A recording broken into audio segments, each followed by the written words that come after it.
નમસ્કાર દોસ્તો, સ્વાગત છે તમારું અમારી YouTube channel government job update પર। તો મિત્રો, આજના વિડીયોમાં વાત કરીશું। ઘણા લાંબા સમયથી વાત ચાલી રહી છે આરઆર રિક્રુટમેન્ટ રૂલ્સ બદલવાની। કારણ કે મિત્રો, જે પીએસઆઈ કોન્સ્ટેબલ તેમજ એલઆરડીની જે ભરતી છે તેની અંદર જે હાર્ટ એટેકના ફિઝિકલ ટેસ્ટમાં જે કેસ આવી રહ્યા છે તેને લઈને વિચારણા ચાલી રહી છે। તો મિત્રો, આના વિશેની અપડેટ દીપક રજની સર, જે સિનિયર જર્નાલિસ્ટ છે, તેમના દ્વારા ટ્વીટ કરીને જણાવવામાં આવ્યું હતું કે એલઆરડીના આરઆર ઓલમોસ્ટ નક્કી થઈ ગયા છે। ફિઝિકલમાં માર્ક્સની સિસ્ટમ નીકળી જાય તેવી શક્યતા છે। ઓબ્જેક્ટિવ સિલેબસમાં થોડો ઘણો થશે ફેરફાર। કાયદા વિભાગની લીલી ઝંડી મળ્યા બાદ આવતા સપ્તાહમાં બહાર પાડવાની સંભાવના છે। તો તૈયારી કરતા ઉમેદવારો તૈયારી ચાલુ રાખજો।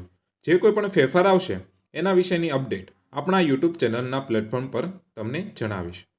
તો મિત્રો, ઇન્ફોર્મેશન ગમી હોય તો વિડીયોને લાઇક કરો અને ચેનલને સબસ્ક્રાઇબ કરો। ફરી મળીશું એક નવા વિડીયો સાથે। ત્યાં સુધી ગુડ બાય, ટેક કેર, જય હિન્દ।